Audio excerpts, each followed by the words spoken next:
আসসালামু আলাইকুম everyone, welcome to most creativity. কেমন আছেন আপনারা সবাই? আশা করছি আল্লাহর রহমতে আপনারা সবাই খুব ভালো আছেন। বেশ কিছুদিন পরেই আপনাদের সবার মাঝে আজকে আরও একটি নতুন ছোটোখাটো ব্লগ নিয়ে হাজির হলাম। সকালবেলা থেকেই ভিডিওটা শুরু করেছি। আজকে একটু হালকা পাতলা নাস্তা করে নিচ্ছি। এখানে একটা পরোটা ভেজে নিয়েছি আর এখন 1 কাপ গরম গরম চা দিয়ে আজকের সকালের নাস্তাটা করে নিব। আজকে হচ্ছে অনেক কাজ আছে ঘরের মধ্যে, যেহেতু শীতকাল চলেই এসেছে তাই ভাবলাম যে সবার আগে ফ্রিজটা একটু ক্লিন করব।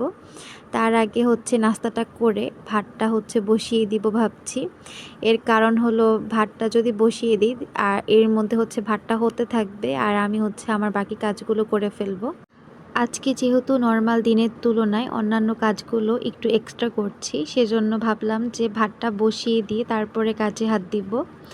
কারণ তরকারি রান্না করতে আমার কাছে মনে হয় না অত একটা ভেজাল পোহাতে হয়, কিন্তু ভাতটা যদি হয়ে যায় তাহলে মনে হয় যে রান্না বান্নার অনেকটা কাজই এগিয়ে গেছে। তো সেজন্যই আগে আর কি ভাতটা বসিয়ে দিয়েছি। এখন হচ্ছে আমি কয়েকবার চালটাকে ধুয়ে নিব। আর চালটা ধুয়ে আমি হচ্ছে বেশিক্ষণ না, প্রায় 5-10 মিনিটের মতো একটু পানিতে ভিজিয়ে রাখবো। এতে করে হচ্ছে চালটা একটু ঝরঝরা হয়। অনেকেই হয়তো বা এটা জানেন, তবে আমি যেটা করি সেটাই আর কি আপনাদের সাথে শেয়ার করলাম।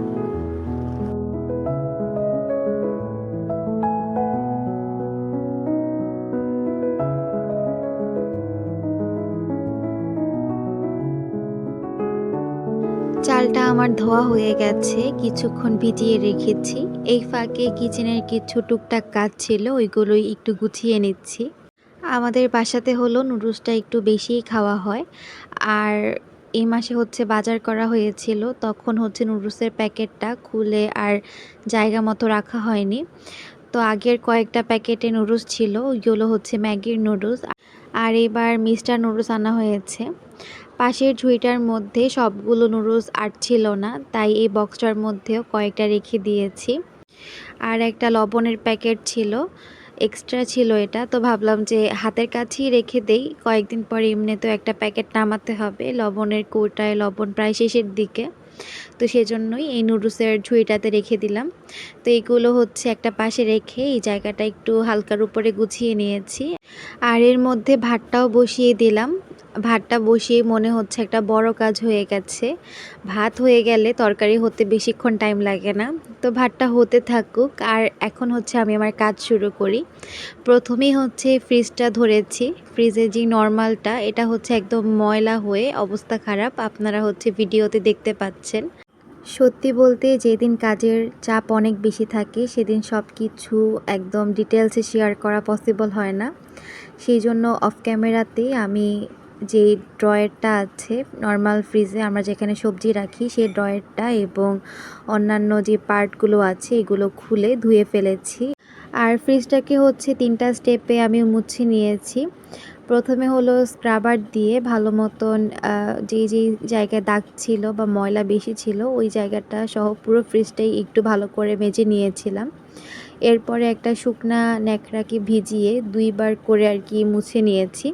তো এতেই হচ্ছে ফ্রিজটা একদম সুন্দর মতো পরিষ্কার হয়ে গেছে। আর আমি কিন্তু এভাবেই ফ্রিজটা পরিষ্কার করে থাকি। আর যারা এই অবধি আমার ভিডিওটি দেখেছেন, যদি আমার ভিডিওর কোনো অংশ আপনাদের কাছে ভালো লেগে থাকে, চাইলে চ্যানেলটি সাবস্ক্রাইব করে আমার পাশে থেকে যেতে পারেন। আর ভিডিওতে যদি একটি লাইক না দিয়ে থাকেন তাহলে ভিডিওতে একটি লাইক করে পরবর্তী ভিডিওর অংশটুকু কন্টিনিউ করবেন, এটাই আপনাদের সবার কাছে আমার একটা ছোট্ট প্রত্যাশা। এখন হচ্ছে সোফাগুলোকে একটু ভালো মতন মুছে নিব। আজকে অনেক দিন ধরেই সোফাগুলো হচ্ছে একদম ভালো মতন মুছা হচ্ছে না, একটু উপরে উপরে মুছে রাখি আর কি।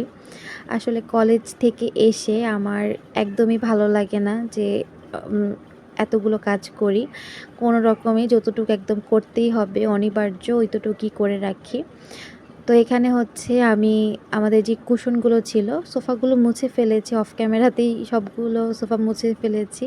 আপনাদের সাথে সবগুলো সোফা মোছা শেয়ার করতে পারিনি আর। তো যেটা বলছিলাম আর কি, যে কুশনগুলো হচ্ছে প্রত্যেকটা সোফার মধ্যে থাকে, তো সবাই হচ্ছে লাফালাফি করে, সবাই বলতে কি বাচ্চাগুলো লাফালাফি করে একদম অবস্থা খারাপ করে ফেলে, তাই একটা পাশেই রেখে দিলাম। আর এই কাজগুলো করতে করতে আমার হচ্ছে অনেকটাই লেট হয়ে গেছিলো। তো ভাবলাম যে প্রথমে থালাবাটিটা ধুয়ে ফেলি। তো থালাবাটিগুলো ধুয়ে এখন হচ্ছে আমি তরকারিটা বসাচ্ছি। এই শীতে হচ্ছে এটা আমাদের প্রথম শীতের তরকারি খাওয়া হচ্ছে। শীত তো আসি আসি বলেও এখনও আসছে না। তবে অনেক জায়গাতেই হচ্ছে শীত পড়ে গেছে, আমাদের চাঁদপুরে কিন্তু এখনও শীত পড়া শুরু হয়নি। তো যাই হোক, শীতের তরকারি রান্না করছি, একদম টসটসে টমেটো এর ভিতরে দিয়ে দিলাম। আর কষানোর মধ্যে হচ্ছে আমি ৩ টুকরার মতো দিলাম। আর নামানোর আগে মানে ঝোল দিব যখন, তখন হচ্ছে বাকি টমেটোগুলো দিব। কষানোর মধ্যে টমেটোটা দিলে একটা সুন্দর কালার আসে। তো সেজন্য বেশি দিলাম না, যাতে একটা সুন্দর কালার আসে সেজন্য ৩ পিসের মতো দিলাম। আর যখন নামানোর আগে টমেটো কিন্তু তরকারির মধ্যে আস্ত খেতে অনেক ভালো লাগে, তো তখন হচ্ছে বাকিগুলো দিব। আর এত তাড়াহুড়োর মধ্যে আজকে আপনাদের সাথে একদমই রেসিপি শেয়ার করতে পারিনি। আর শীতের সবজি রান্না করতে আমরা মোটামুটি সবাই পারি, তাই সেভাবে আর ঘটা করে রেসিপিটাও শেয়ার করলাম না। যাই হোক, তরকারিটা কিন্তু প্রায় হয়ে গেছে। আমি হচ্ছে ঝোলের জন্য পানি এবং মাছ দিয়ে দিয়েছি, আর কাঁচামরিচটা হচ্ছে ভেঙে দিয়েছি এর ভিতরে।